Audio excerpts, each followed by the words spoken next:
Good morning and welcome to our November Cabinet meeting of BCP Council, and thank you very much for those of us who are joining online, either present or catching up. It's really appreciated. First of all, we're going to refer to the our housekeeping document, so I'll go to our Democratic Support Officer, Sarah. Thank you. Please note that this meeting of the Cabinet is being recorded by the Council for live broadcast and will be published on the Council website for a minimum of 6 months. Please could everyone present follow these ground rules. Only speak when invited to by the Chairman. If accessing via Teams, always turn on your video function when invited to speak and state your name. Please use your microphones when speaking and mute or turn off your microphone when you are not talking. If you are accessing via Teams and would like to speak on an item, please indicate your wish to do so by utilising the raise your hand feature at the bar at the top of the Teams window. For those in the room, please note that if the fire alarm sounds, exit the building by way of the nearest available signed fire exit route and make your way to the ground floor of the multi-storey car park. And finally, please ensure background noise is kept to a minimum and mobile phones and other devices are turned off or switched to silent for the duration of the meeting. Thank you. Thank you very much, and we'll move to apologies. We've got a couple of apologies, I believe, Sarah. I have apologies from Councillor Duff, Councillor Nicola Green, Councillor Mike Green, Councillor Toby Johnson and Councillor Steve Barron. Great, thank you. And thank you to Mike Green, Nicola Green and Bobby Duff who are joining online. Councillors Barron and Johnson are at a Fire Authority meeting. So thank you very much for that. So we move to agenda item 2, which is declarations of interest. Do I have any declarations of interest? None that I'm seeing, which moves us to confirmation of minutes, which I'll happily propose, and I believe Phil, you're seconding. Yes, thank you. And I've anybody would like to speak about the minutes? No, not seeing that. Okay, so we'll all those in favour, please show. Thank you. That's unanimous. Agenda item 4 are public issues, and I can advise that there have been no questions, statements or petitions submitted on this occasion. So then now we formally go to recommendations from the Overview and Scrutiny Board. Councillor Bartlett, what I'm proposing to do is to move the item on Folkestone station to the front of the agenda, partly to do with officer availability. So, and I believe that's the only item which has formal recommendations. So we'll do that. I suggest we do that together. Yeah, great, thank you. So then we move to what was agenda item. Actually, can I just, before we formally do that, can I just check that Councillor Farquhar is online? Because I know he's asked to speak on this paper, and I wouldn't want to move the agenda item forward. He is. Okay, great, thank you. Great, so we move to agenda item 10, which is Folkestone Railway Station improvement. And I'm formally proposing this paper, and I will bring in Councillor Mike Green to introduce it. Mike. Thank you very much, Leader. I think probably sensible to start with a very brief potted history of the Folkestone Station lifts, because this is what's been driving the whole thing. Campaign started in around 2010, particularly from the disabled community, because the Folkestone Station has steep steps, which are in fact dangerous for the able-bodied as well. But certainly for anyone who's disabled or struggles with mobility, they've had real problems in being able to access Folkestone Station, and therefore to be able to access the rail network itself. As Bournemouth Council, together with the MP for Bournemouth East, Tobias Elwood, and that local campaign group, we put a great deal of pressure on what was at that stage South West Trains, and then on the government when they were putting the new franchise together, which was won by South Western Railways. And it was with real delight that when the franchise began in 2017, there was a requirement, and it's the only one in BCP, it may well be have been the only one on the whole of the South West Railways network, where there was a requirement for the winning franchisee to provide the accessible lifts at Folkestone Station. What then happened was they found very quickly that the amount of money that South West Railways put aside for that project nowhere near covered what it turned out to be as soon as the feasibility studies were started. And a debate then continued for quite some time, first of all as Bournemouth Council, then I would imagine that it continued as BCP Council as well, because I've seen no indication to suggest that the previous administration got their foot off the throat. But none of us could have anticipated what was going to happen with COVID. COVID, of course, meant that all the rail providers faced a pretty crippling financial situation and had to be bailed out by the government under the National Railway contract, which means now that that any money spent, any money received, all profitability is effectively down through the Department for Transport instead. It was very clear under that contract, and we've had it confirmed many times, that although that obligation had been written into the franchise, the government would not pay, and South West Railway therefore could not pay any additional funds on top of the 1.6 million that had been previously allocated for this project. And that meant that the lifts project was, to all effects, dead in the water. What happened then is that thanks to the Futures Fund, there's been a real resuscitation, if not a resurrection. And it means that with the deal that has been put together, which still has to go through many processes as far as the legal side is concerned, but not just to get those lifts that have been called over and so long, but actually to put into play this three-way partnership between ourselves, Council, South West Rail and Network Rail, and to deliver a whole package of improvements for the station, which are detailed in the paper in front of you. Obviously, the lifts and some of the bridge work will be to improve and in fact transform the accessibility at the station. But there are further works on the bridge for security. Folkestone Station, for those that use it, is not necessarily the nicest and safest feeling place for many people to use, particularly those who are more vulnerable or feel more threatened.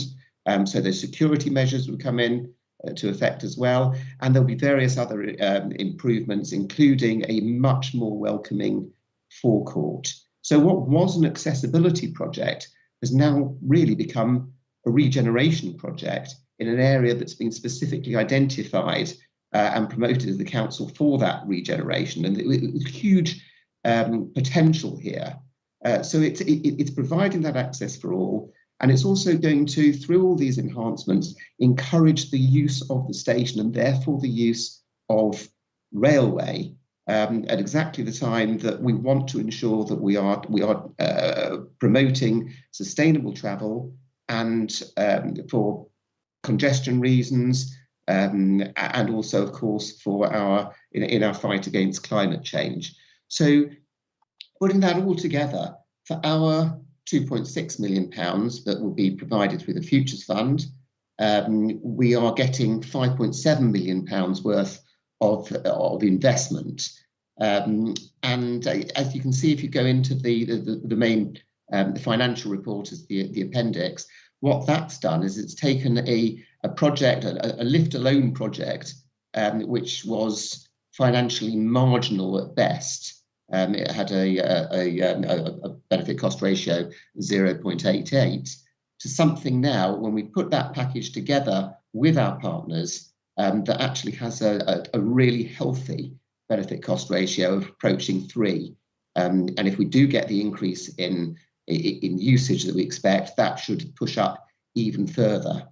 So what we've done here is by getting this partnership together, by getting those commitments subject to their own financial procedures and the legal agreement, to something that really does take 1 and 1 and make it equal 3. And finally, after all of these years, I think we can really say that we are approaching the stage this project is going to be delivered. If it's all right, Leader, I'll leave it there and answer anything else that comes forward. Maybe speak after the chairman of the Overview and Scrutiny Board. Yeah, thank you very much for that, Mike. And I believe, Councillor Broadhead, you're formally seconding. Yes, thank you, Chair. Happy to formally second. I might speak later on. Okay, thank you. So I'll move now to Chairman of Overview and Scrutiny, Councillor Stephen Bartlett. I believe good debate, and there were 2 recommendations that came from the meeting. Steve. Yes, good morning, Leader. Good morning, Cabinet. Yes, this was certainly a very lively debate on this subject, and 2 recommendations were made. Now, this, of course, decision that does have to go to full council, and so I'm not sure that I probably would be wasting my breath if I was to go into and recount all the arguments that were held and points that were put forward at Overview and Scrutiny. Besides which, it would appear the decision was predetermined some time ago. And in fact, the Deputy Leader of the Council pushed out a tweet on the 24th of October to announce that the lifts will finally be coming to Poachdown Station along with the facelift. Only possible due to us helping to fund via our BCP at Conservative Futures Fund. How interesting. So, you know, clear, and this was followed, of course, by a leaflet drop within the ward.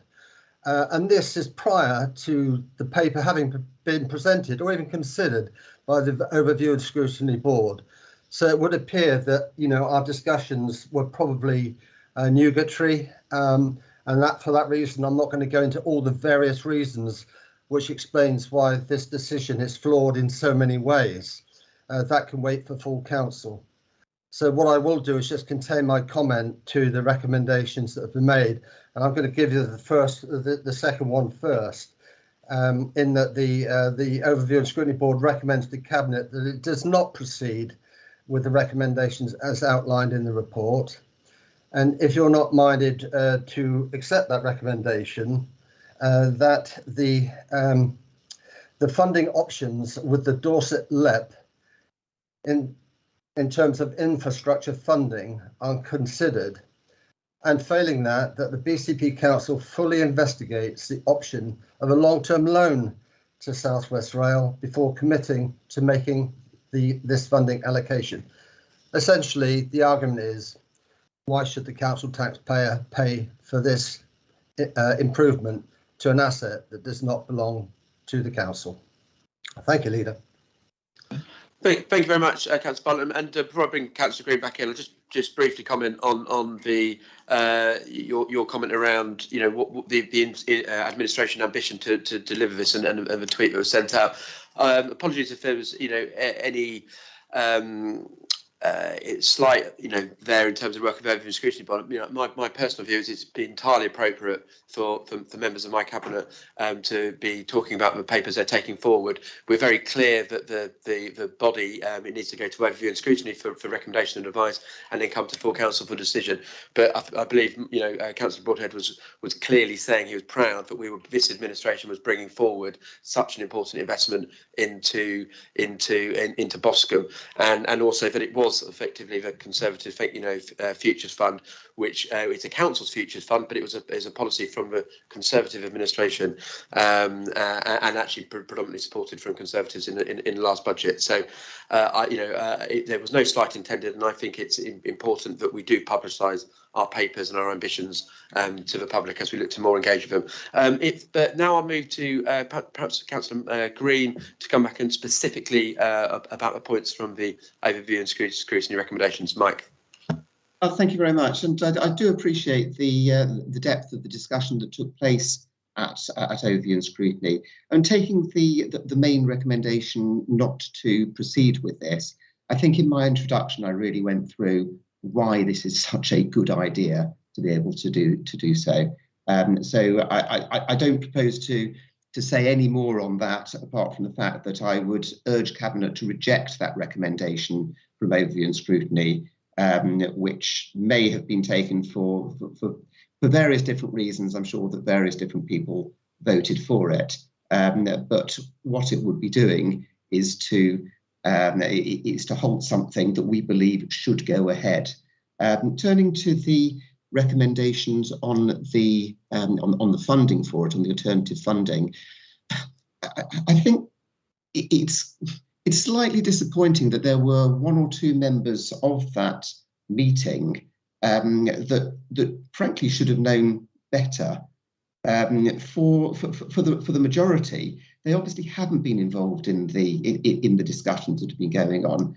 Of course, we've looked at whether there were any alternative ways to fund this. This isn't a new idea that had sprung up when one of the members of the Overview and Scrutiny Committee decided to recommend it. As far as the Dorset LEP is concerned,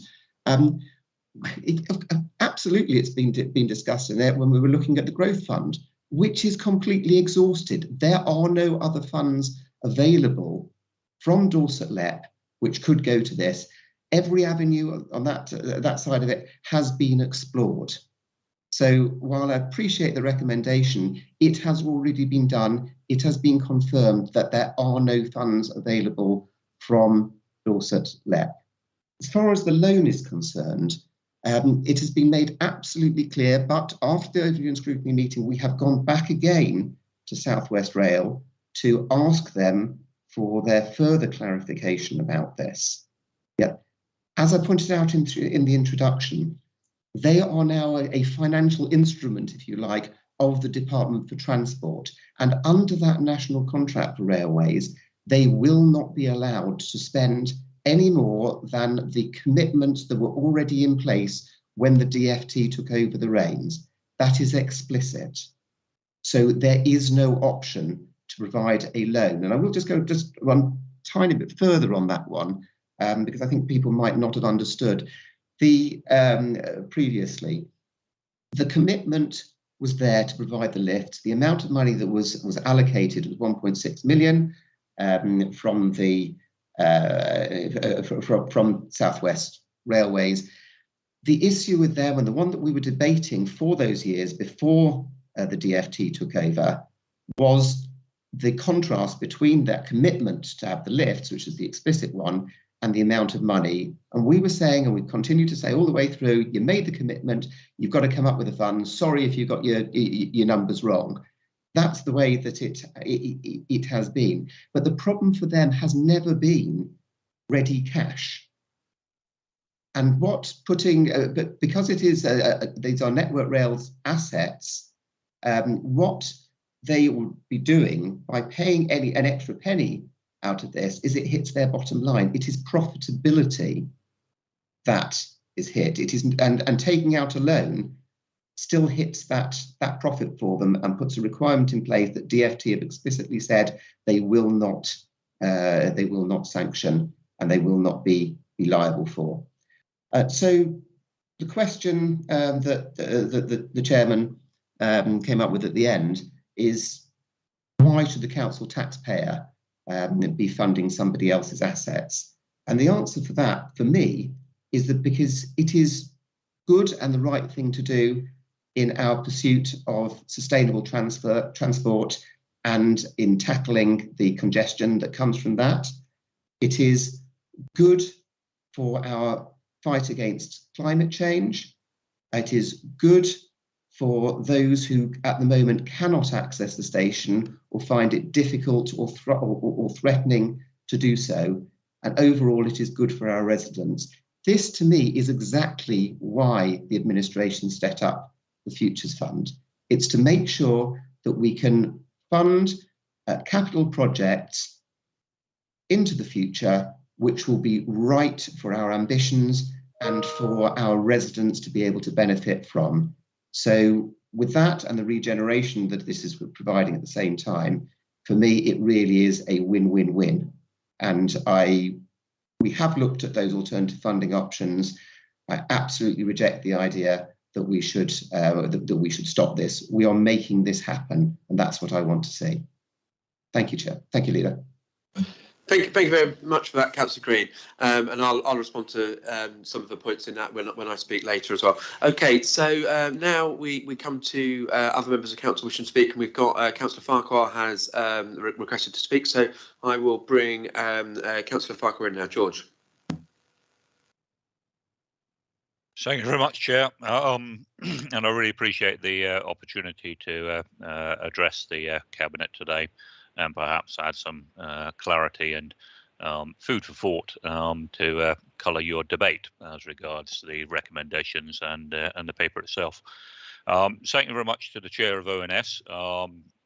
I think he summarised very well the nature of the ONS board's view, and I'm pleased that he has cleared up perhaps the mistake that was made by Councillor Green in the grand announcement didn't come from one of our partners. It actually came from Councillor Broadhead, and that was established by the fact that a leaflet drop in the ward, as was indicated by the chair of ONS, happened just within days of that announcement. There's a couple of things which I want to bring to the attention of the Cabinet. Community leaders, etc., are extremely perturbed by the fact that the grand announcement needs to go still through an approval process. It wasn't the impression that they were given from the leaflets, and they were perhaps somewhat reserved in their initial jubilation. However, I am glad that for those with accessibility needs, both residents within the area and visitors will finally be addressed. As the ONS board brought out, perhaps the nature of the way that it's been funded is not to many members' liking, and many members of the public as well, particularly with the nature of it, that it is, to my mind, essentially a gift of 2.6 million to SWR because they have failed to fulfil their obligations under the contract. What value I want to add is that I do appreciate that Councillor Green has indicated that all avenues have been exhausted. And if I could bring the Cabinet's attention to Appendix 1, 4.2, which is the business case which SWR will be presenting, to my understanding, to DfT to urge them, now that they have secured funding, to actually to deliver on their previous financial contract agreement within the franchise agreement. And in 4.2 it says here, there are a number of alternative options to the procurement of the lifts construction contract. BCP Council has clearly indicated that it wishes to be the funder, and this is in the funder of last resort, i.e. only meeting the gap between the available SWR funding and the designated cost of the lifts, up to a cap of 2.6 million. There is no Network Rail funding towards the lift construction.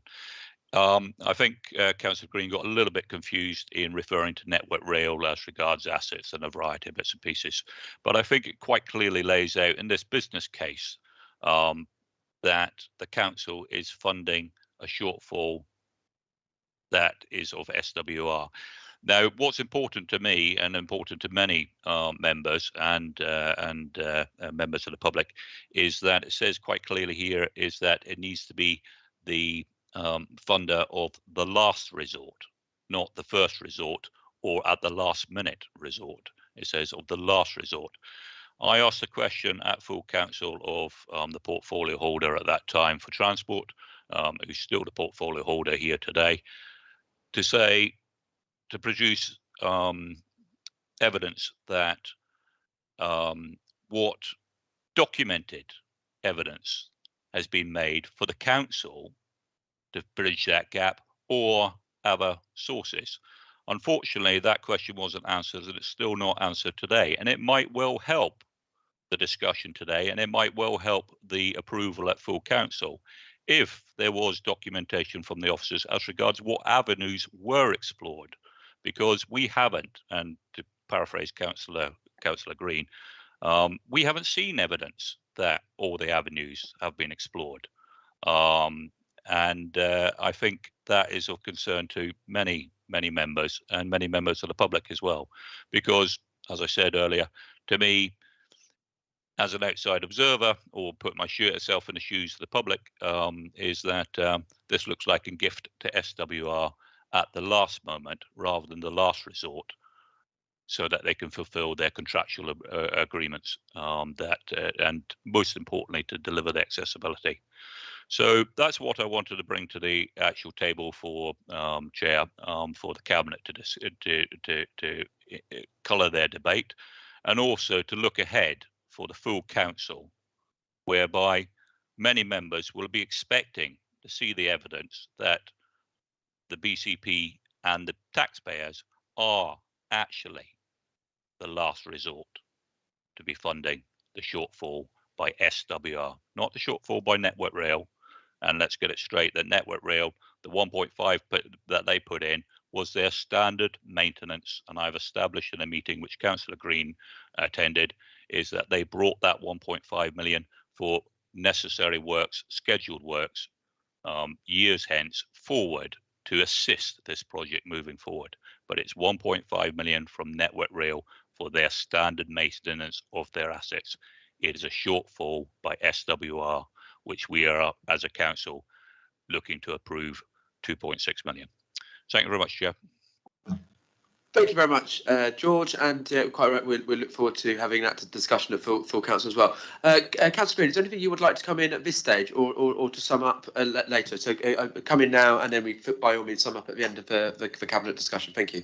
That's fantastic. Thank you very much. It's sometimes difficult. I think, I can't remember who it was that, and about whom they used the line about that you can explain it as many times as you want, but you can't get somebody to understand it. And this unfortunately seems to be the case with some of our members, potentially including the one who has just spoken.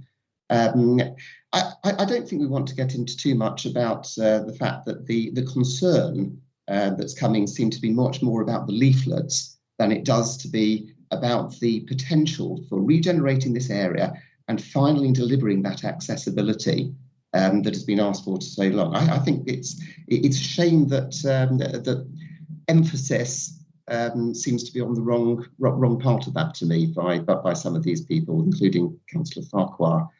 Maybe it's because he's new to this.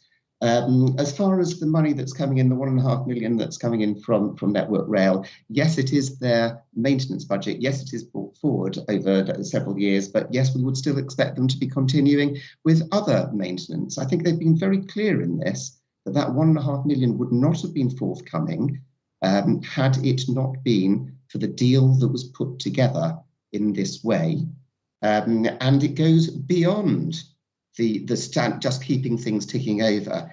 As you will have seen in the papers as you go through, we're talking about the Network Rail contributing to considerable enhancement, which will make rail travel and sustainable travel more attractive to everywhere else. The idea of the funder of last resort is absolutely right. Where the money is coming, if there is any underspend, then it is BCP Council who will benefit from that underspend, not the other parties. That is what that is entirely around. And I just, Councillor Farquhar referred to his question to me in council, and I'm really struggling here to see exactly where he's coming from, and what his direction is in this, because what I'm going to do, rather than talk about what I think I said and didn't answer or whatever, I'm just going to read to you the last part of Councillor Farquhar's question to me, which is recorded, and it says, following the discussions with Department for Transport, aided by the Member of Parliament for Bournemouth East, will the Council commit to match funding the budgets in the public domain from South Western Railway and Network Rail for the installation and commissioning of the long overdue accessibility lifts at Folkestone to Bournemouth Station in the ward I am proud to represent? If so, when and how much?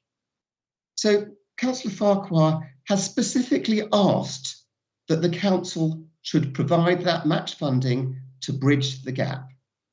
We, as this administration, are doing exactly that. The request has been there. from Councillor Farquhar. The request has been there from Councillor Jones, who has been campaigning for this for more than 10 years. The request has been there from the community, particularly with those who are less able to be able to do so. We are finally delivering it. And I think instead of trying to play silly politics on this, I would appreciate it if ward members particularly got on board and recognised what a great scheme that this is. Thank you, Leader. Absolutely, and thank you very much for that clarity. Okay, so then I'll move now to the cabinet debate, which starts with Councillor Jane Kelly.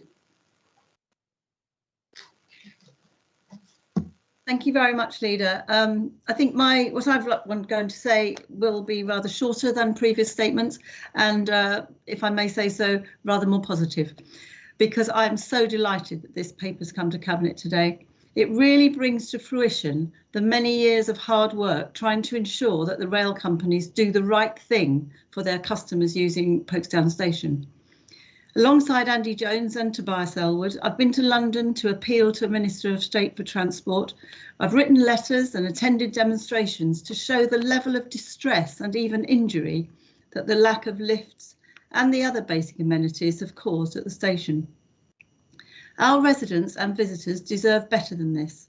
Folkestone Station is absolutely the gateway to the area of Boscombe and Folkestone, where we're currently developing the plans for spending the Townsdeal Fund. So much community engagement has gone on over the last few years around both the station improvements and also how to best use the Towns Fund to make radical and long-lasting improvements in Boscombe and Folkestone. We have really engaged our local communities with both of these things, and so it is good that they are now getting what they deserve. I'm so grateful for the vision shown by the leadership of this council to invest the 2.6 million into the lifts and the other improvements.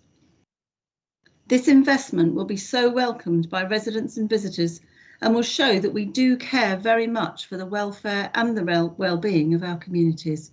Thank you, Chair. Absolutely. Well said. Thank you very much, Jane. I'm going to move to Councillor Dunlop. Bev. Thank you, Leader. Councillor Farquhar asked what is important to the community and talked about what's important to the community. And I find the opposition to this quite extraordinary. I listened to ONS and I've listened to what's been said this morning, and I'm going to be quite blunt because what I'm hearing is a group of fit and able men objecting to facilities and improvements at a railway station, which is a community asset. I lived for many, many years just around the corner from Folkestone Station, and I used to have to get the train early in the morning and in the evening. It is unwelcoming, it's quite unsafe, it's not a place where the elderly, those with mobility issues, women and children can use very easily. I think what we're doing here is nothing short of magnificent. And I'd like to say that this issue goes back before 10 years. It goes right back to the start of this century, actually, where people have talked about the difficulties of that station. Railways are community assets. They may be owned by other people, but they are community assets that need to work for the community. And as a former member of that community for a number of years, I see that it will make a vast difference to people's lives. It will make it safer and welcoming, and people will use it. It's likely to increase the usage. It promotes, as we've heard, our sustainable travel. It will encourage people to use the station instead of the car. It's going to create a better facility for a wide range of residents. It also sends a message very clearly to local residents that we care about them, we care about the facilities, and we want to make those improvements. And it sends a message that we will invest in local centres, and it kickstarts the regeneration for Folkestone. And I will say it again and again, this is a marvellous thing, and I really, really appreciate it. And I think the women, the elderly, the children, and those with mobility issues of that area will also welcome it. Thank you. Thank you very much. I've got Councillor Broadhead and then Councillor Anderson. Phil. Yes, thank you very much, Chair. I just want to make 3 brief points on this one. I share Councillor Dunlop's enthusiasm about what this will mean to the local community and indeed to the whole area. So the first point I want to make about is about that regeneration of the Boscombe area. We've already got the Towns Fund underway, £23 million of government investment. Indeed, actually, Councillor Green talked about all of the different ways that we've looked at trying to tackle the funding to actually unlock this solution via the LEP, via loans, and also an additional part was via the Towns Fund. You know, we tried to actually tackle this via the Towns Fund as well. So I'm quite clear that there's been no stone left unturned to try and find a solution to this problem. Now that we've found the solution, I think it's just worth looking at what success this will be and indeed what success looks like, because I think even going back a few years, success would have looked like putting a few lifts into the current station, giving that really important accessibility to local people, particularly the disabled. That would have been good enough. What we've got here is not just good enough, but success is going even further, not just putting lifts into the building, but a whole refurbishment, regeneration, a facelift of the building. And as Councillor Green so eloquently put, our £2.6 million gets us £5.7 million of investment. So rather than success being accessibility, we've now gone much further, and this will massively contribute to the ongoing success of Boscombe. And indeed, as we've expressed before, this is a really well-used station, which isn't looking at its best. We see 1/3 people going through this station every year. And I sincerely hope with the increase in accessibility and the increase of how brilliant it's going to look, let's get it to 500,000 people. So that was my first point, that the regeneration benefits of this. The second point, and as Councillor Green had pointed out, there seems to be a lot of undue attention of credit here and leaflets and things like that, rather than the actual the end result itself. And I would like to address them, and I have explained this to the chairman of Overview and Scrutiny. We had absolutely publicised that this was our intention and that a provisional agreement was being reached with South West Rail. And he's absolutely right that we publicised the intention for that provisional agreement before bringing it to Cabinet, as we do for many things. But what he failed to mention was, and as I explained to him, part of the reason that we went public on that is that South West Rail had already gone public themselves and said that this was an agreement they were looking and had made with the council. So, you know, the cat was out of the bag already, and therefore it seemed absolutely appropriate to say that this was the intention. And, you know, if people do want to criticise us for publishing this administration's plans and unlocking its solutions, then I will take those criticisms, you know, face on all day of the week, because that's precisely what we should do. We should talk about how we are unlocking solutions so that people know exactly what we're doing, and actually, crucially, as we'll see at full council, what that choice is in the future. And then finally, I just underline the slight cakeism of Councillor George Farquhar, which is a term that we're using more and more, in that, you know, it was only a few months ago, as Councillor Green pointed out, that he was urging us to use council tax funds to match fund and not just actually do what we've done and gone further and regenerate the whole station, but to put lifts in, urging us to do so for the local community. So now for him to be here and saying that the nature of the way that this has been funded, with us match funding it, is, well, if I may say, Chair, slightly political more than anything else. We're focused on outcomes, we're focused on regeneration, we're focused on getting this done, and I'm absolutely delighted that after 12 years of having this, you know, as a pipe dream, it's now becoming a reality. Thank you.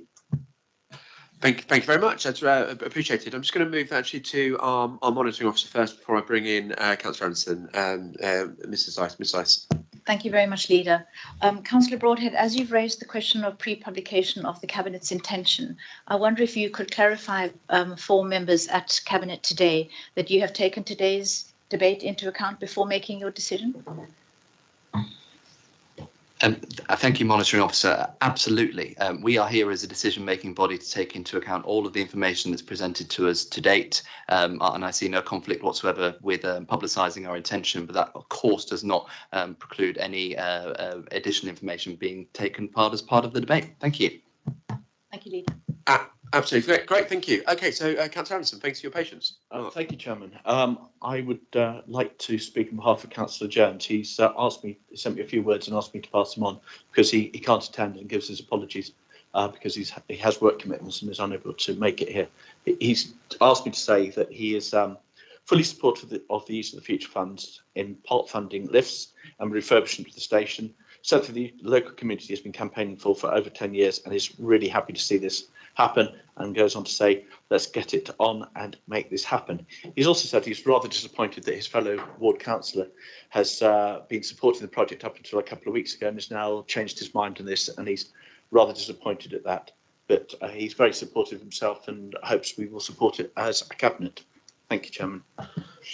Great, thank you very much. I don't have any other cabinet members coming to speak, so I'll add my thoughts now as well. I think just in reflection of the overview and scrutiny recommendations, we do massively welcome debate and the support through overview and scrutiny.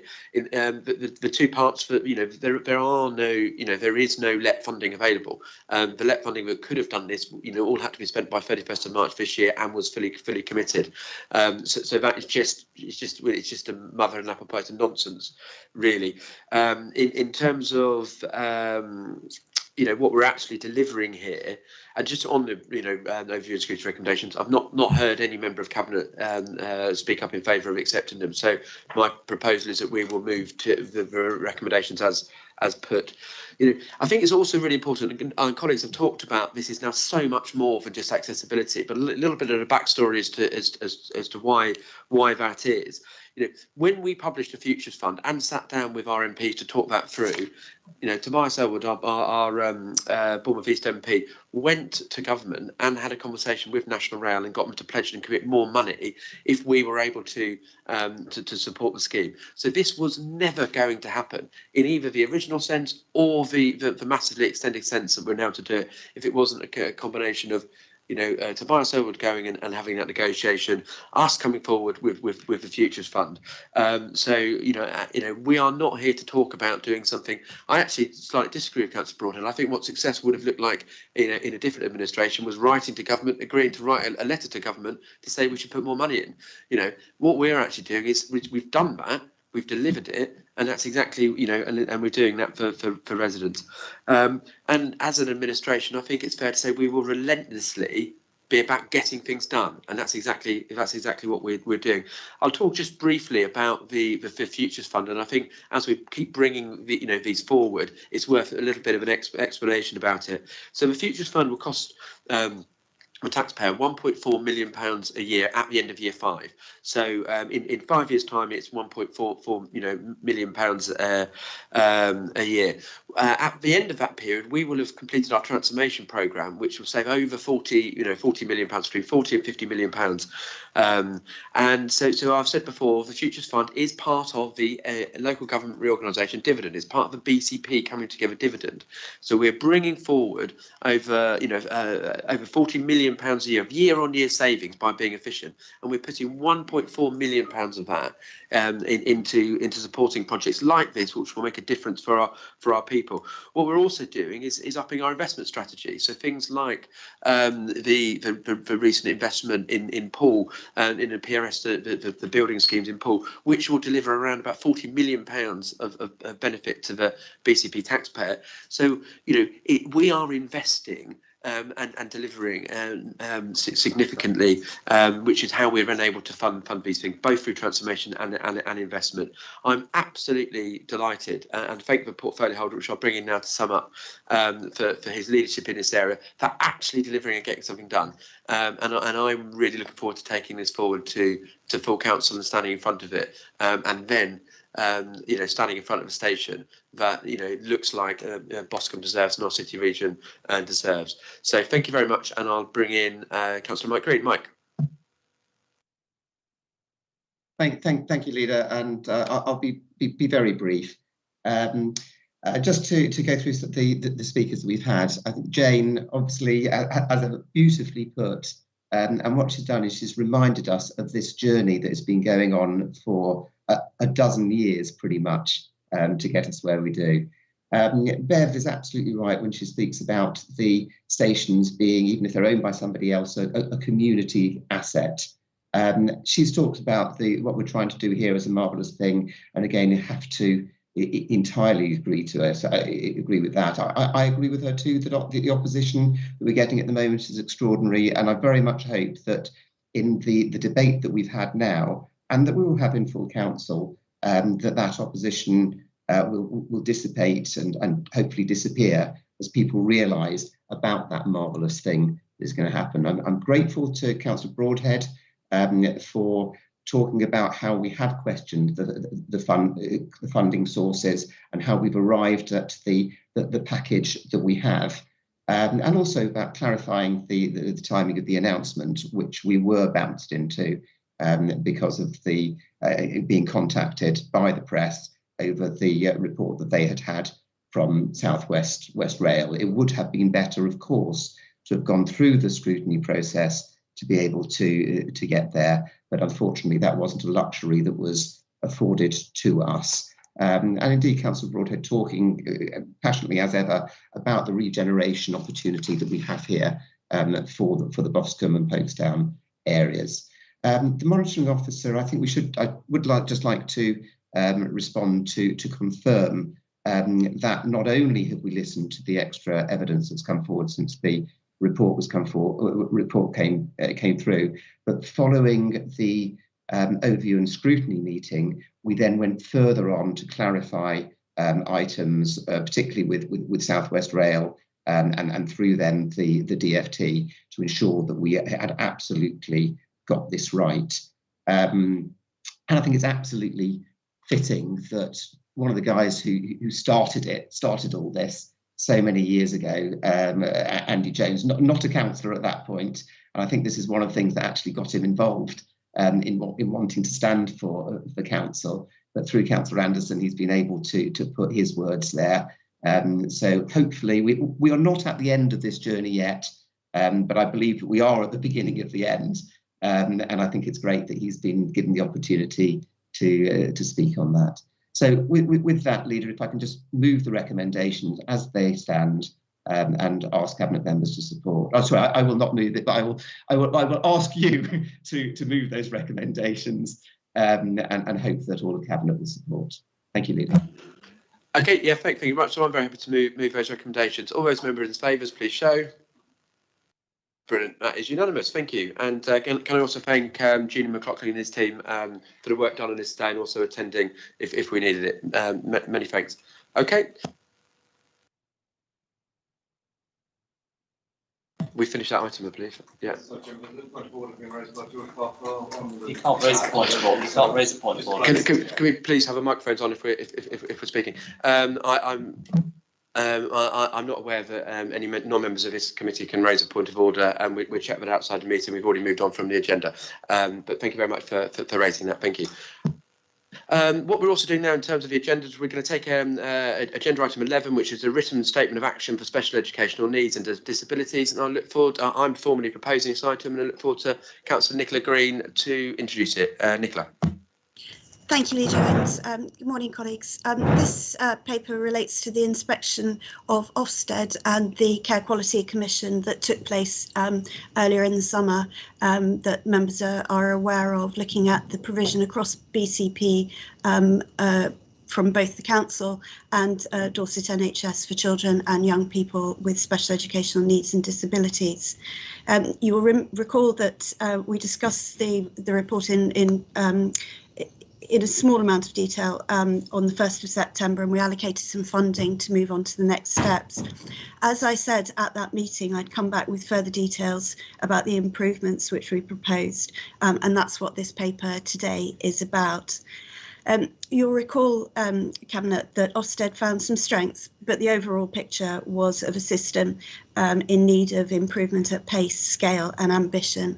And I am sorry to the families and the children who've received services which are less than they should have been. It wasn't good enough, and all our energies are focused now on making the necessary improvements. The mechanism which Ofsted require is the written statement of action that we're talking about today, and that sets out how we intend to make the improvements. And it's absolutely crucial that this document is co-produced by families and parent carers themselves. I'm hugely grateful for the energetic and determined commitment that they've made to the process. Ofsted justly passed on some criticism of the lack of meaningful engagement with parent carers, and it's been taken up by them, I think, in such enormous good faith. And I'm really, really grateful to them for coming on the journey with us. And of course, they bring their lived experiences, and they are the experts by experience in their child's future. And culturally, we acknowledge that professionals really must recognise this. In September, I mentioned that there was expertise across this sector because 60% of local authorities like us have had to produce a written statement of action. And I'm pleased that our own external consultant has noticed the quality and the absolutely passionate engagement in co-production of all parties, but very particularly the parent carers. And we are hopeful that this will impact on the quality of the output in the written statement.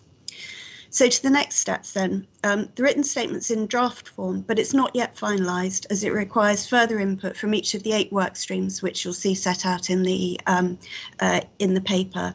It also requires final drafting and then sign off by the independently chaired Improvement Board. And I think I must say, if I may, Chairman, that we're always grateful to Claire Burgess and the Local Government Association for their sector leading support, helping our local system, that's council, that's the health services, to navigate through really quite a complex landscape. But the board, the Improvement Board, is the right place to agree how we will all move forward and to have the final sign off with of the written statement, with senior representation and very, very strong representation from the parent carer voice. This paper was also discussed at Overview and Scrutiny last night, and I'm very grateful for their very supportive discussion of the direction of travel, and they will clearly be monitoring how the improvements are made. They were very keen to know the time frame during which improvements were expected to be made, and that we will be reviewing pretty much every 3 months, with the expectation of some significant improvement within the next 12 to 15 months. So the recommendations, therefore, are to ask Cabinet for their wholehearted support in this, the co-produced nature of this work, and delegation for me and the Director of Children's Services to sign off the written statement of action on behalf of the Council. The NHS clearly have their own governance, which requires them to delegate the sign-off as well, but that doesn't take place in a public forum like this. But it's quite appropriate that we use this process to make sure that everybody is aware of how it's happening within the Council. I wish, if I may, Chairman, just to make it's a correction and update on the second recommendation, but it may have become it may have surprised some people that the original authority was only to be delegated to a member, which is not our usual protocol. So if I may read some suggested wording which Democratic Services have, and the monitoring officer, I believe, is happy with.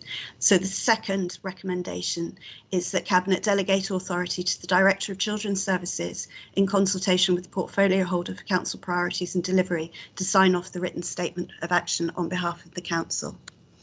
And just in terms of next steps, well, the Improvement Board meets on the 2nd of December, and work will continue, I'm sure, right up until the last minute to make sure the wording is as it ought to be, and it will be submitted to Ofsted and the CQC shortly afterwards to meet their deadline, which they set out in the inspection, following on from the inspection in June.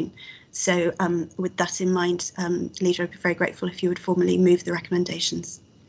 Thank you very much, Councillor Green, and thank you for sharing the amendment with us earlier as well. So very happy to accept that, and Councillor Mike White, in bringing you in to formally second, if you could just confirm that your acceptance of the revised. Thank you. Thank you, Chair. Okay, fantastic. Okay, so can I now come to Overview and Scrutiny, Councillor Richard Burton. Richard. Thank you very much, Leader, for letting me speak on this. And just to assure you, I'm not going to speak for too long. As Councillor Green said, it's hot from the discussions we had last night at Children's ONS, and there was no recommendations there, but I'd just like to share the feelings of the meeting with the Cabinet. I said here, we recognise it's the start of the process, but I think I'm wrong there, because the process actually has been moving at pace for some time. So shall I say, it's early in the process. And we are keen on Children's Services to continue to look at this and our support and our questioning.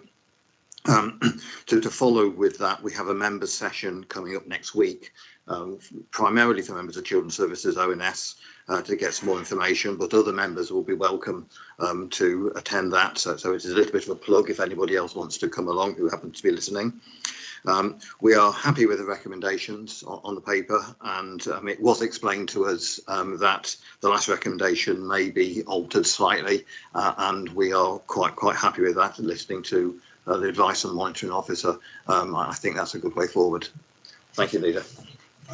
Thank you very much for that. Much appreciated. Okay, so do I have any other members wishing to speak?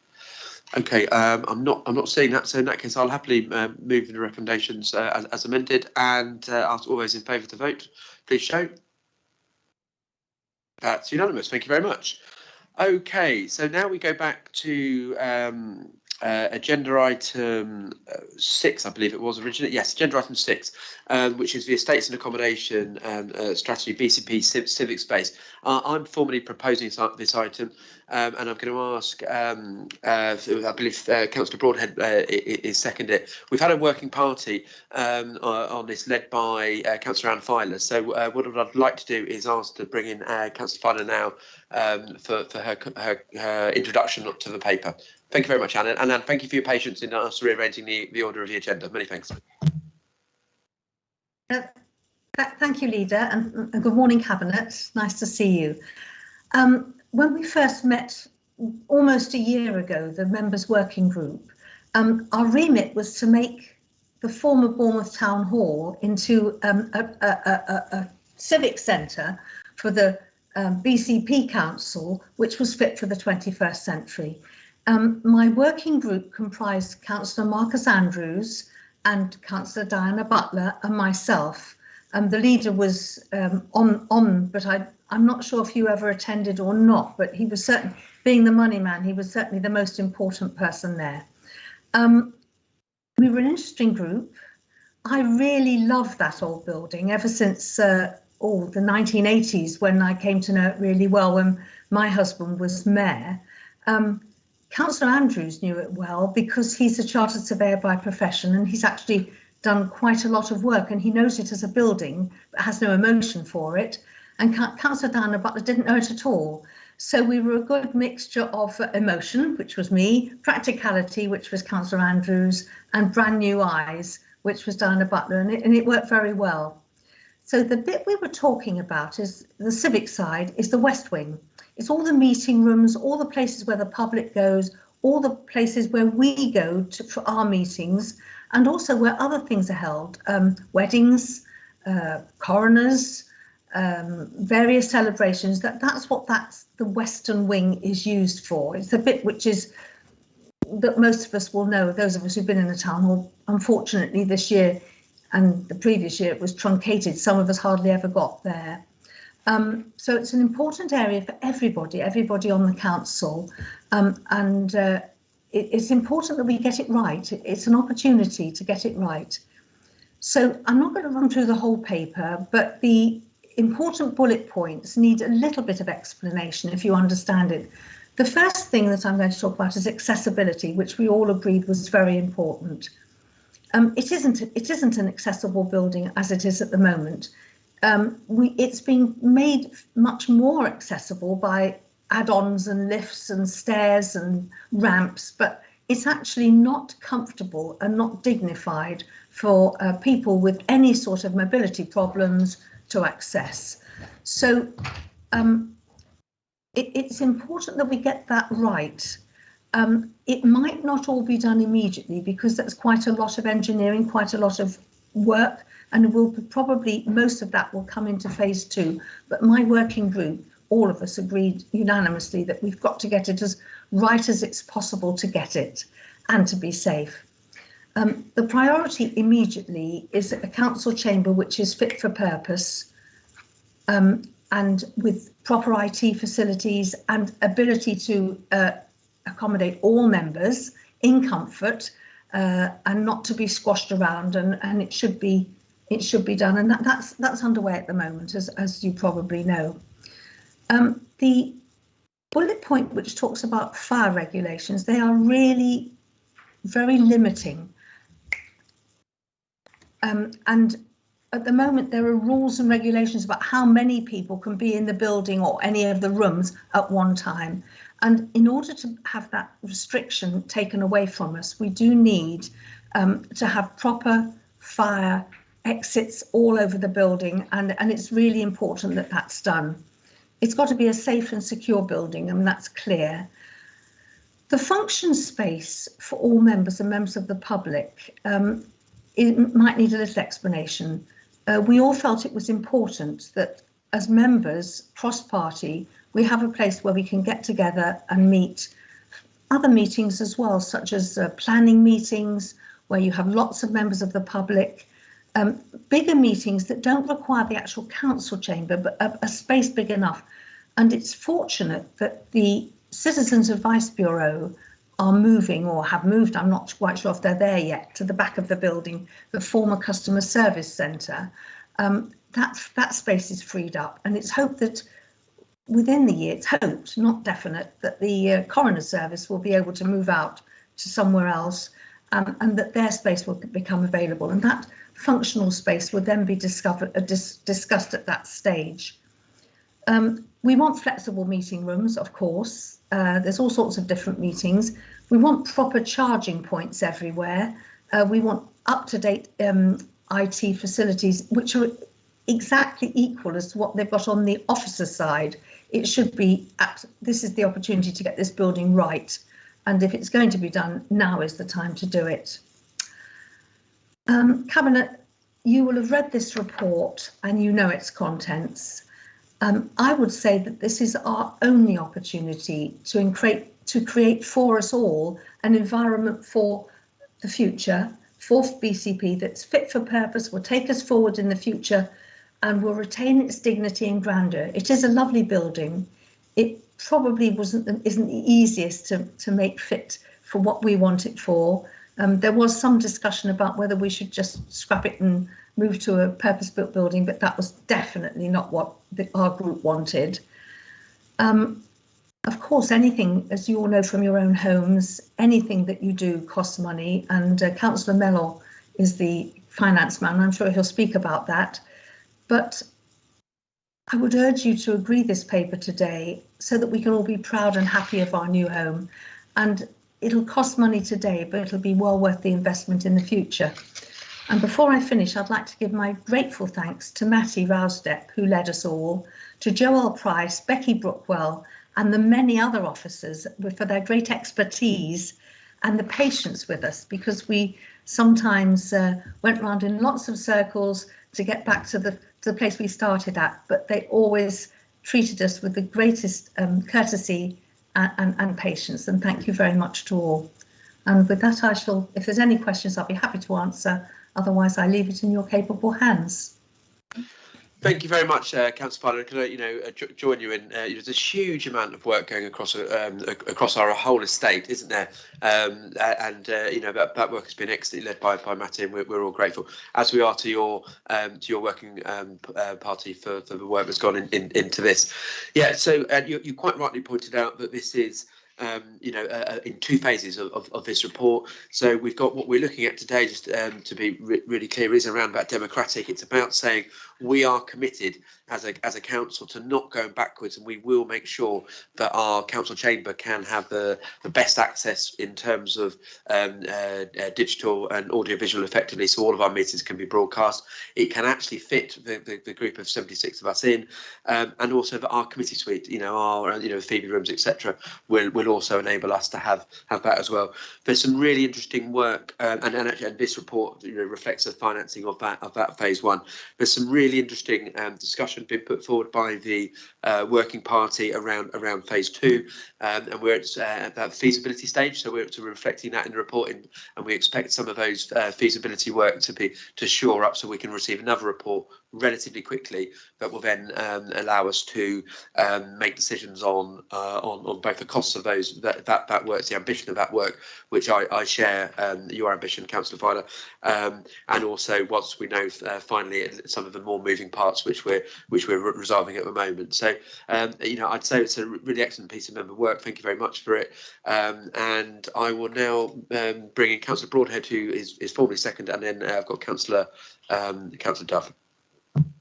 Thank you very much, Chair. I'll just speak briefly. Really happy to second this, and I want to echo your thanks to Councillor Filer as along with other members of the working party, because it's never easy when you get stuck into these things. There's so many different parts to consider, and I think the bullet points that she brought out are absolutely the most important. And the three that struck me the most was, first of all, this underlines our absolute commitment to accessibility, which is really topical today with the you've got kind of an accessibility theme, and making what is a very beautiful building but is not particularly new accessible into the 21st century and beyond. And I think this is absolutely the right opportunity to do that, and that's what we do here with this funding.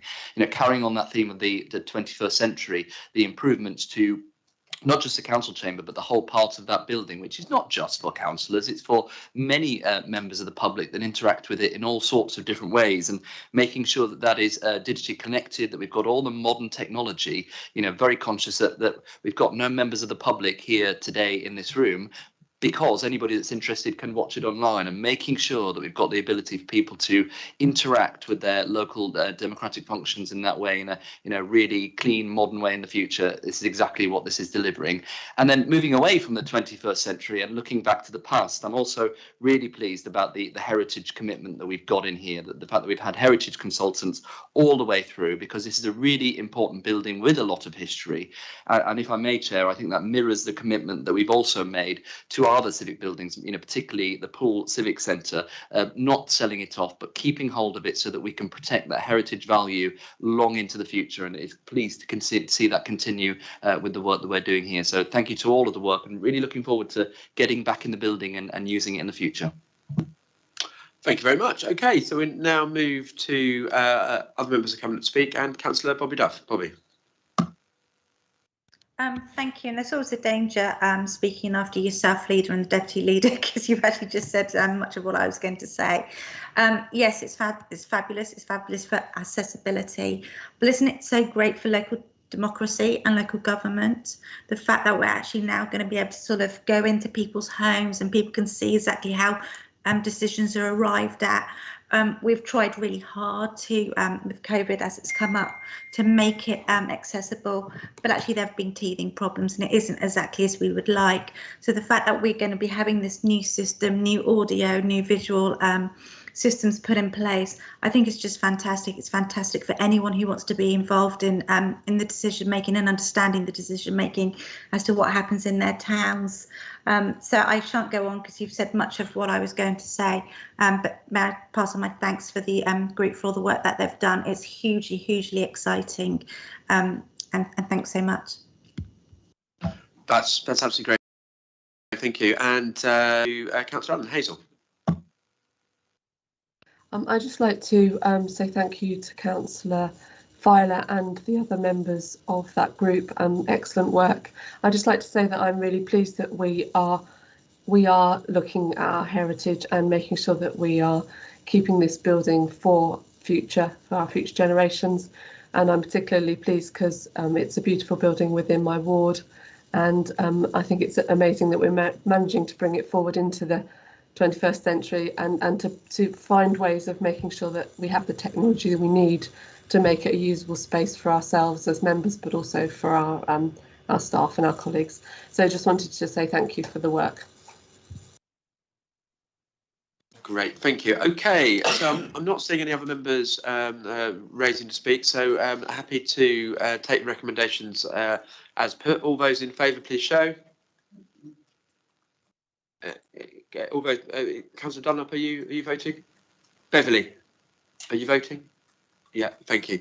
Marvellous, and that is unanimous. Thank you. Okay.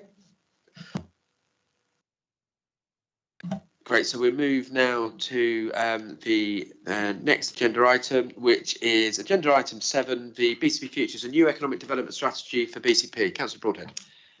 Thank you very much, Chair. Really excited to bring this forward. Members will note that, you know, over the past just over a year of this administration being in power, we've tried to, you know, push a reset button on a lot of the things that we're trying to do, bring forward really ambitious strategies to reset the direction for where our city region is going. This is probably one of the last in my area, which is the what we're calling BCP Futures, which is the name for our economic development strategy. And the reason we've called it that is because what we've tried to do is put a whole brand around all of the different things that we're doing in the economic delivery area. So this is you know, another part of our suite of projects under the BCP Futures brand, and that BCP Futures brand covers all the things that we're doing. We've obviously got our new urban regeneration company, Future Places, which talks about our regeneration economic growth and all of the things that we're going to deliver. As we've talked about a number of times in this meeting, we've got our Futures Fund, which is our, you know, really innovative £50 million injection into securing the economic delivery and future of the area going forward. We're also working with a number of business leaders as part of our Business Futures City panel, which is just an informal way of getting the voice of business, you know, to give us some kind of informal direction in a lot of things that we're doing. And then this is our economic delivery strategy, our BCP Futures economic development strategy. And we've tried to be a bit different with this, rather than a you know, a vanilla economic development strategy, which many local authorities do, which sometimes have the criticism of trying to do absolutely everything all at once. We've highlighted a few key areas that we really want to focus on going into the future, and we've called it our prosperity deal. And I'll share a slide in a minute, just as a visual representation of what we're trying to achieve. We've called it a deal because, quite unusually, rather than say just analyze the area and which direction we want to go on, what we want to do is say, well, actually, let's make it a bit more transactional. Here are all the things that the local authority is going to do to supercharge our, you know, BCP Futures brand and economic development in the future. But it is quid pro quo. You know, we need our businesses to step up as well, and there's a transactional nature. We will do this for you if you do this for us, and I'll go on to the detail in a moment. Before I do, I just wanted to thank Overview and Scrutiny Board for the detailed discussion around this. Dare I say, Chair, I think you know you've got something right when half the board criticises it for being too bold and unachievable, and the other half criticises it for not being ambitious enough and not going far enough. So hopefully that means that we've got something right here. So with your permission, Chair, I'll just share my screen quickly and just talk around the actual prosperity deal itself, if my computer lets me do it, and that's the wrong presentation, so bear with me a second. If you just hold on a moment. That was not half as seamless as I hoped it would be, Chair. We very much look forward to it, and I'm really happy to. Here we go. BCP prosperity deal. You don't want to hear more about around the urban regeneration company, do you? We've heard quite enough about that. Bear me just a second.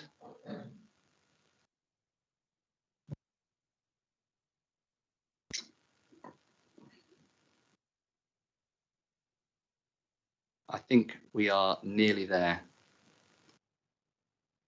Does that look like it? I think it does. Okay, and it's not very big on my screen, so if you just bear with me a second. Right, so what we've tried to do with our prosperity deal, as I mentioned, to keep it simple, to draw out a few areas that we really want to focus on, to be really clear with what our expectations are, and also to do that quid pro quo with business as part of the prosperity deal. So the goal here is you know, really simple goal, to be one of the top 20 cities in the country, as dictated by the Centre for Cities, for GDP per capita by 2026. So it's a really ambitious goal, but I think it's absolutely achievable. We want to measure our economic prosperity, and that's the way that we're going to measure it. And as it spells out within the paper and with this representation, you know, we've got the core pillars of our productivity, skills, and I'm really pleased that only last month we've brought on a new cabinet member for skills and levelling up to take that forward alongside our skills commission. Infrastructure, which is absolutely underpinned by our commitment to get involved more into this with our £50 million futures fund, and innovation. And one other point that I'll make before I go into the detail, part of the reason trying to do things differently. I look at the success. One of the positives to come out of the COVID crisis was the way that we put our arms around business. Over 160 million pounds of grants that BCP Council has given out to businesses across the whole area. And not only has that helped them to survive the recession, but we've thought of it differently. We've tried to encourage them to not just survive, but go even further and grow their businesses more. And we've seen some real successes out of that. And a couple of things that struck me throughout that process was it has enabled us to connect with businesses that we haven't connected before by enabling them, by financially supporting them. We've had a connection with them and a kind of collective ownership of their upward trajectory that we haven't been able to do before.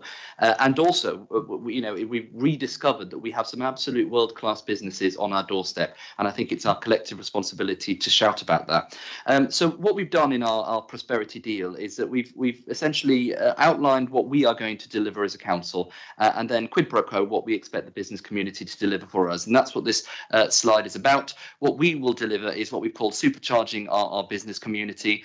So really focusing on productivity, particularly around our small and medium businesses. We've had some statistics in the last week that show we are one of the top 20 city regions in the country for innovation and startups. So this is a real area of growth for us. So this is somewhere we really, really want to focus on. The second point is supporting what we've called our BCP exemplar industries. We've got some absolutely world-class talented industries through everything from marine engineering and normal engineering to aviation to the financial sector to hospitality, which is, we forget about the hospitality sector, but it brings in over £100 million per month to the BCP area. So looking at those absolute exemplar industries and championing them on the world stage, because we will all rise up together, and then also opening up the doors to prosperity. So actually creating a world-class sustainable city region, which is one of the best coastal places to live, work, invest and play. It's all part of our aspirations for the city region, because when the city region does well, we all do well. And then we then highlight the 7 areas that in return we expect businesses to contribute as part of that, and that's a commitment to training, to increasing diversity both in our workforce but also in their own workforces as well, to really embrace that green agenda and develop their zero carbon targets well before 2050 and possible, to all collectively champion our BCP city region to the world, to invest in new technology, to do much more business collaboration and use the clusters that we have to support growth, and to increase the real quality across the business local business offer as well. So I'll stop sharing my screen, but that gives the nature of what we've tried to do with this, which is make it much more of a transactional arrangement, a BCP prosperity deal. And again, one of the commitments that we have made as part of that is to offer what we're calling a much more concierge service to our local businesses. The feedback that we consistently get is that we have a really good economic development function, one of the most responsive and agile across the country is what businesses often tell us. Well, we want to go even further on that. So, our commitment to businesses is if you stand up, help support the whole area, help increase your training, diversity, and all of those 7 things that we've asked, we will offer you an absolutely exemplary service and continue to champion those 4 areas that we've highlighted there. Much more. There is much more to the wider economic development strategy, but that's the basis for our prosperity deal. Thank you, Chair. Great, thank you very much for that. And it certainly sounds really exciting. So informally seconded, I'd also like to draw some attention to the creativity of the economic development team and how well they're received. So and what fantastic work, and it's recognised in every meeting I'm in with our economic partners. The work that was done during the pandemic, through passport and government grants, how creative it was. I'm not sure award-winning, certainly nominated for some national awards. So congratulations and thanks to that team. I won't in second. I won't speak for too long. Particular points I like is the focus on delivery. The pace and the ambition, and it struck me as a sort of a commercial in nature type piece of work, which was different than you might expect from a more typical economic strategy. So thank you very much for bringing it forward. Okay, so I'll now move to the chairman of the Overall Scrutiny Board, Councillor Bartlett. Yes, thank you, Leader. I'm not sure that I can agree with Councillor Broadhead's characterisation of the debate in terms of being critical one way or the other. The overriding view of the board was of agreement with the paper and recognition of a really good piece of work, a solid piece of work. Of course, recognising that this is a very high-level strategy, it's a very ambitious strategy, and I think the board are really looking forward to seeing the action plans that will now come forward from this strategy. So overall, recognition for a great piece of work, and looking forward to the outputs coming from it. Thank you, Leader. Yeah, thank you very much, Steve, for that important clarification. Okay, do I have any members of Cabinet wishing to speak? I'm not seeing any. So what I'll do is move to the vote. So Phil, is there anything you want to say in summing up? Okay, great. So the recommendations as per. All those in favour, please show. Thank you. That is unanimous. Great. Okay, so then now we're going to move to agenda item 8, which is the overview of the government's forthcoming waste strategy, impacts and opportunities for BCP Council. And I'll move to Councillor Mark Anderson to propose. Mark. Thank you, Chairman. There are 5 recommendations. The main 2 which I'd like to talk about are the need to use £300,000 from the DCLG waste infrastructure funding, which we have, and we'll be using that to look at building a new depot. The other one I want to do is talk about the approval to review the commercial waste stream, because there's a lot of scope in there for building the business. The other 2 are going to be recommendations that we add to the medium-term financial plan, which will be coming up in the budget next year. So I'll leave them as read. The main reason we need to use the money is the Southgate Road and Hatchpot Hatchpot depots are no longer fit for purpose, and they would require significant funding if we are not to build a combined depot. The combined depot has a lot of advantages. There's scope for other parts of the council to come into the depot. There's allowing us to streamline a lot of our work as the environment team as well. It's also quite interesting to note that last year we collected refuse from over 180,000 properties, and that cost us £20 million. So there's a lot of money being spent by the council on disposal of rubbish. And our commercial team have 3,000 customers on bin collection. They also have a lot more on underground bins, skip hire, etc. And that raises another 3.4 million in income for the council, which is why I think we really need to be building on that service. It's a service that there are other competitors in the area, and I think that we are better placed to take that work and to build on it. The other part that I need to talk about is the environment bill, which has received royal assent, but unfortunately we still haven't got the waste statutes. So we're still slightly blind on this, but we're basing our work on the results of the consultation that has gone out, and there are 3 themes that the government has consistently consulted on, and these are consistency in household and business recycling, an introduction to a deposit return scheme, and extended producer responsibility for packaging. Now, just picking up the first one, this is where we're talking about potentially there is going to be a compulsory food waste collection. There'll be changes to the way garden waste is handled and recyclables. But the most important thing for us is that the government is proposing to cover the cost where a new required service is added. So we aren't introducing food waste at the moment in the pool, so we're waiting for the government to decide what they want so that they can pay for it. The introduction of the deposit scheme talks about bottle recycling schemes. There are a couple of different methods they're talking about for the different types of plastic bottles, which are described in the paper. And finally, the extended producer responsibility for packaging. This talks about the packaging producers to pay for the costs of handling it. So they are to pay the councils for dealing with the waste. So it's a fundamental shift in the way things happen, and we need to see what's happening on those. The other points I'd quickly like to mention are that we are ranked very highly when it comes to landfill diversion rate against our local neighbours, where we have an 87% landfill diversion rate. And the other couple of points I'd mention is that the strategic waste team has already saved the council £514,000 off the budget for next year, just by the work that they're doing, and by building this team up, I think we'll be able to increase that. And we need to get the extra staff, as I mentioned, for commercial waste, and they're the two main things that the waste are being used for, the money's being used for. So I would like to formally move the recommendations. Thank you very much for that. What an interesting time in that whole environment sector. Okay, I'll move to Councillor Mohan Iyengar to second the paper. Mohan. Thank you, Leader. I'm very happy to support this paper and in support of my colleague, Councillor Anderson.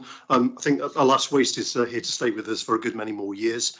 So I absolutely applaud this paper, which in a sense is a stand back and a strategic view about what we already have, what we ought to have in the future, and aligning that with the anticipated demand for waste services. So there's a looking ahead view about the depot needs and the demand picture and the siting, and all of this involves very complicated logistics. It involves the collaboration with other local authorities. It's about meeting the government requirements in this area. And last, but really what is the head of the whole of the list, is about how we deliver on our environmental and climate change targets in this strategic way. So it all hangs together very nicely. Just on the themes, I think my colleague has already outlined the three themes in the paper. I think there's particularly one from my tourism angle that caught my eye.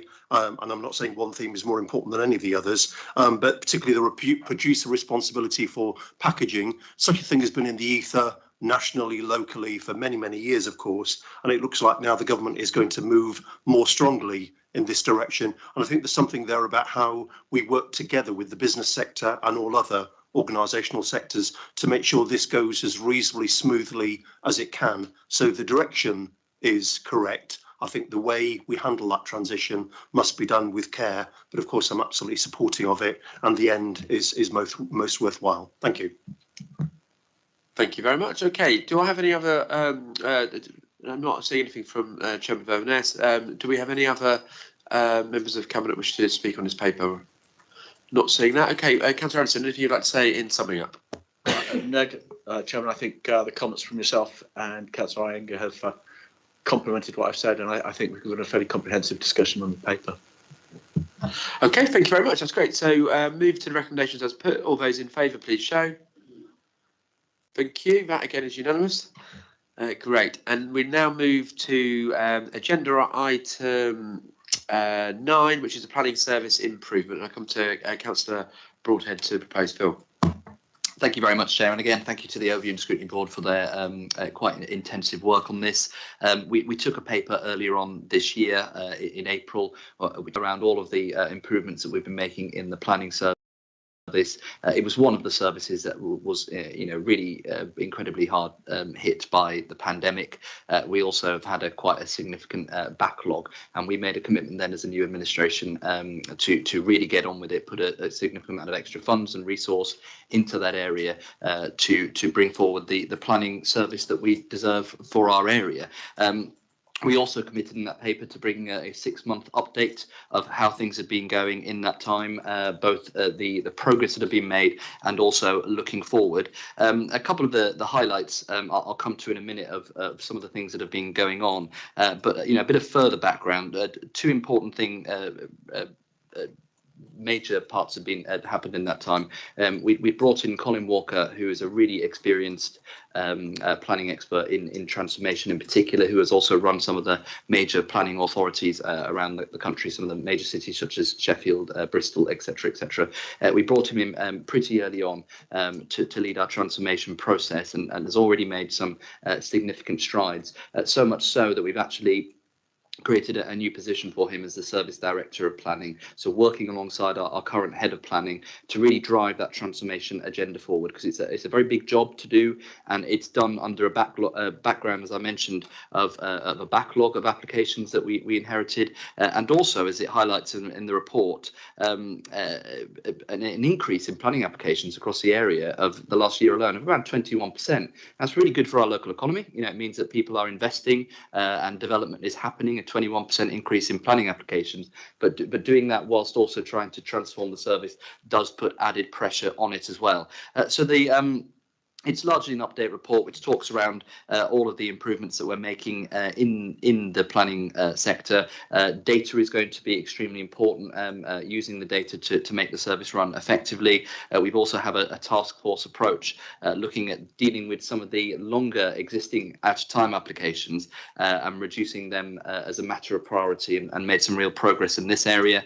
Again, you're looking at the volume of work, and while we go through that transformation, to make sure that we're also dealing with the business as usual and the task at hand, and that does mean some outsourcing work in the short term, bring in some extra bodies to try and deal with things as speedily as possible. We're also looking at the validation process, which has caused some issues in terms of how much extra resource that uses as part of the service, to make sure that that is as speedy as possible. But the main focus is around making sure that we get that one planning service up and running as soon as possible. We currently have 3 different systems, 3 different planning departments, essentially, which has caused a whole host of issues, not least of which the inability to flex. So as one planning service has extra capacity, because they don't share a common system or a common work team, it's made it very, very difficult to have a really good functioning service that's as agile as possible. So that we put a huge amount of extra priority on nailing the IT solution that will be necessary for that, and also the recruitment process to make that happen as well.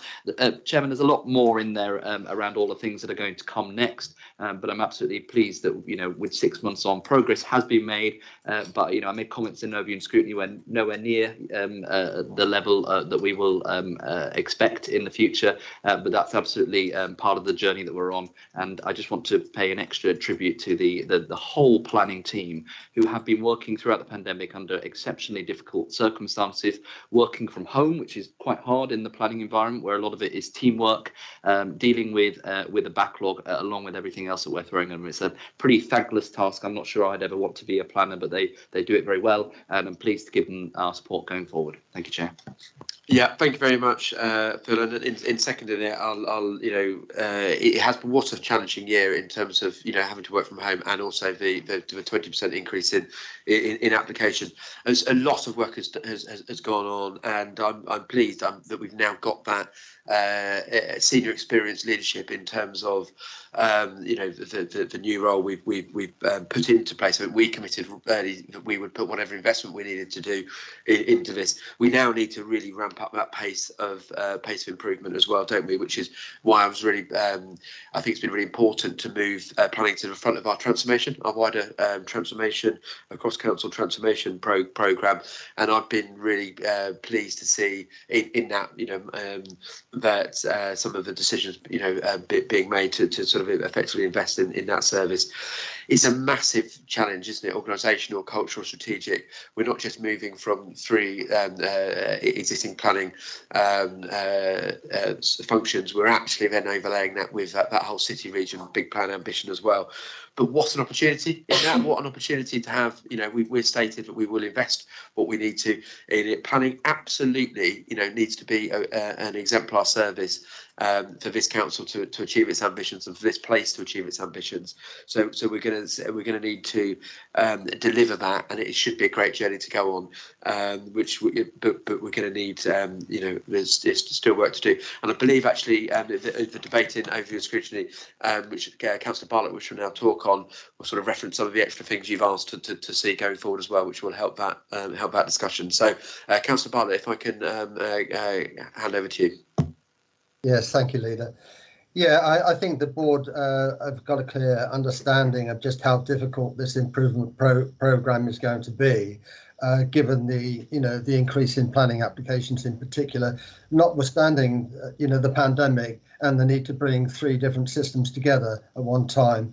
So I think the effort, in particularly the planning improvement team, the executive, and the effort that's being put into trying to get this right is very much understood and appreciated. Of course, there is a lot at stake here for the council in terms of its reputation, particularly with the development community and residents who are looking for their planning applications to be approved in a timely way.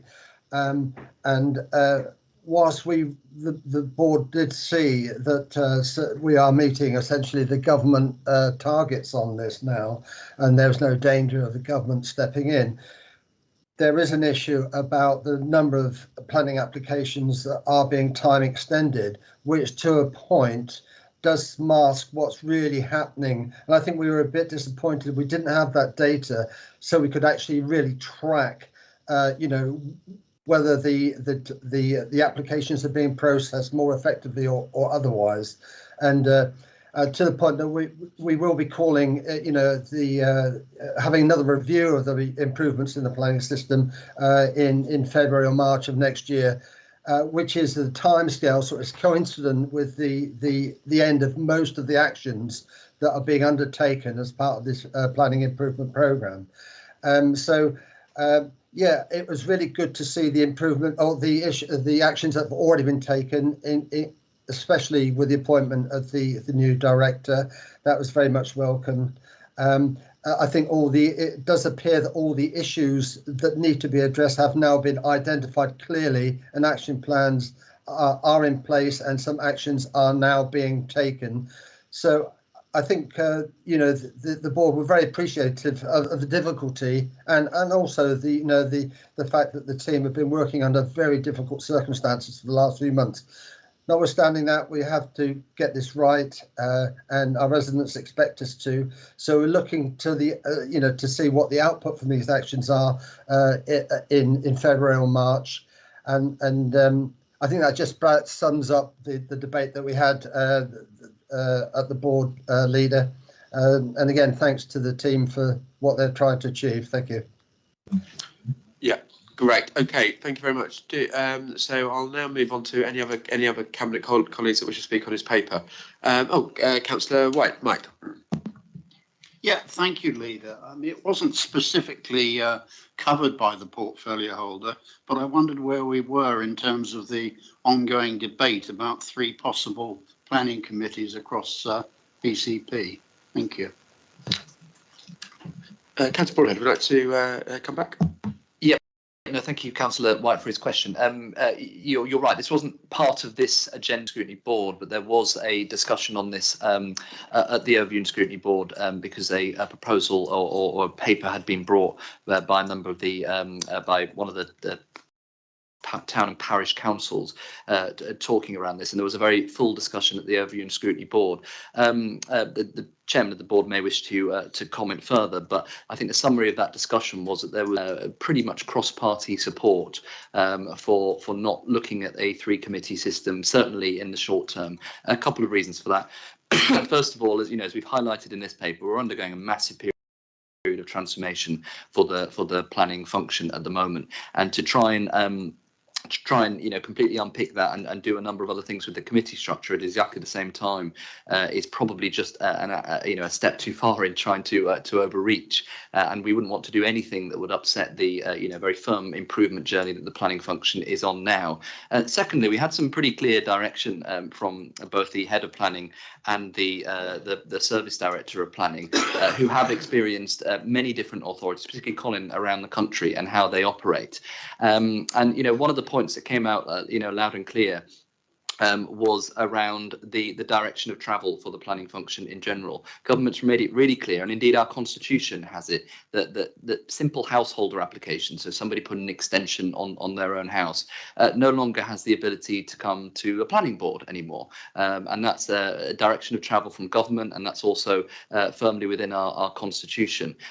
What does need to come to planning board are the really contentious, particularly major applications. And actually the suggestions that have come forward around the 3 planning committees, all of them have accepted the need for a major cross BCP committee, and then the suggestion was 3. Well, actually the 3 area committees will have nothing to look at because the householder applications already are not going to, as part of our delegated powers, and indeed as part of the government's thrust, going to the planning boards, and the major applications would be considered by the PAN board anyway. So already the kind of the world has moved on slightly. The second point was made particularly my members of the planning board. The planning board is there to make pretty objective decisions about the applications that are in front of them. And the centrality of the argument that was presented for the area planning boards was that local knowledge is really important. It is absolutely really important, but actually that it almost should rise above the planning considerations. And that's completely not what the planning board is there to do.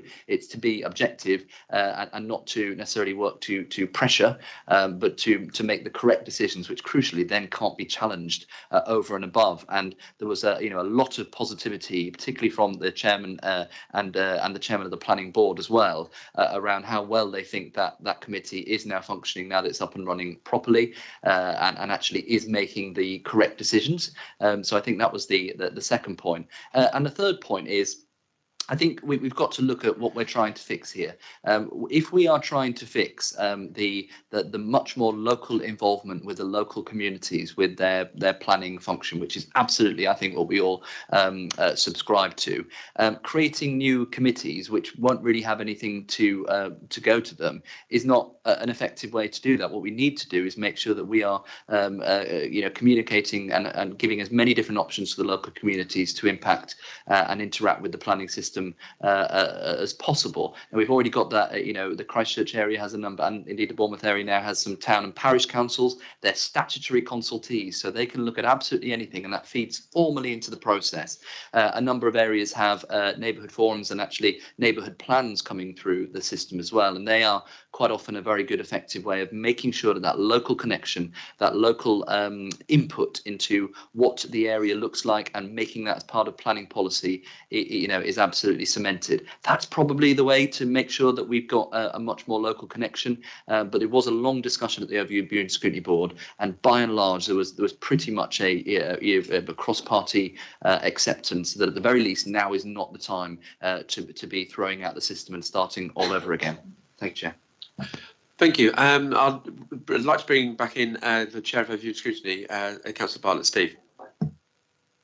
Thank you, Leader. Yeah, I won't repeat what Councillor Broadhead just said. He's absolutely right to sort of summarise what the board did, but with one exception, and that was the fact that the Audit and Governance Working Group considered this matter not all that long ago, about a year ago, or probably earlier this year, and they made a recommendation that did actually go to Cabinet, and it was decided not to proceed with three different committees. And so we also felt it was too early to bring this back to Cabinet, although it was stated that it's not forever.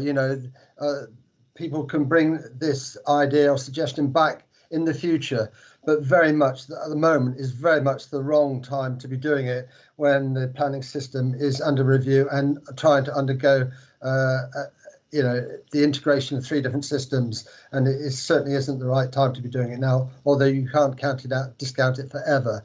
And I think that was the broad outcome of the meeting. Whilst I'm on, Leader, I apologise, I did actually omit a comment I wanted to make on the main paper that you're considering, and that was regard to recommendation E in the paper, which talks about delegate authority to the Director of Planning in consultation with portfolio holder for planning to review and deliver improvements to the process around planning application publicity.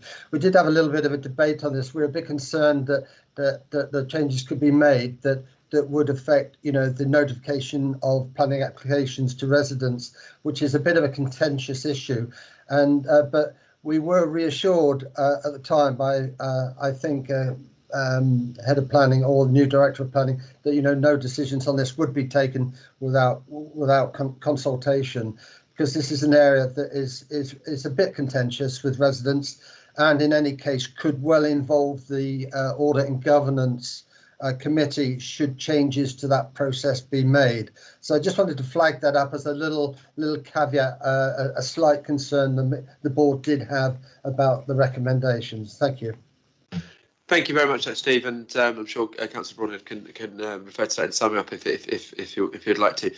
On the point of the planning committees, I just completely agree with the position, and I'm really glad there seems to be cross-party support on it. But by no means, is a future of planning, set in stone, and we can always look to how it can be improved. But absolutely now isn't the right time to be doing that piece of work while we're doing a significant piece of work around the planning system more generally. So thank you, and it sounds like a good cross-party discussion on that topic. Okay, do any other members wish to speak on this paper? Not what I'm seeing. So go to Councillor Broadhead to sum up. Phil. Thank you very much, and thank you for the discussion. To address the Chairman of the Open Scrutiny Board's last point, absolutely, there's work to do here, but equally there's a problem at the moment. We are in a situation, and it highlights in the report that it's potentially around £100,000 to pressure on the system to keep doing what we're doing. So really, I think the spirit of that recommendation is to explore how we can, first of all, how we can best use that money, but also how we can make sure that people are as informed as possible in the way that works in the modern world.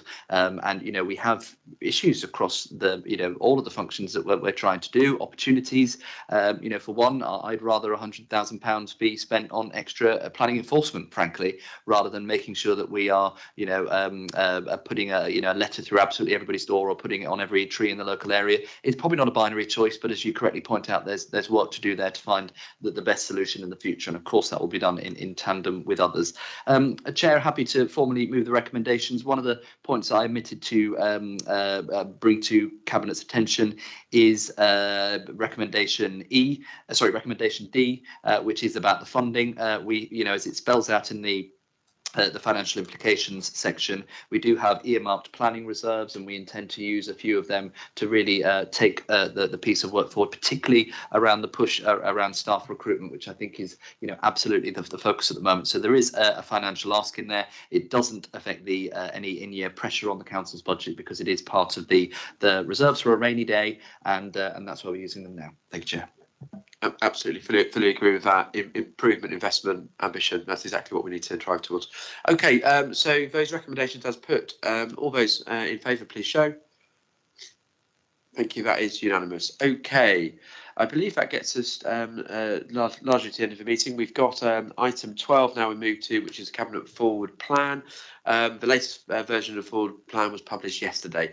Other than that, I believe we're able to close the meeting. So can I thank all members for their work, all officers for their support, and anybody members of the public for their interaction, either live or on catch up. So thank you very much, everybody, and we look forward to seeing you again next month. Cheers.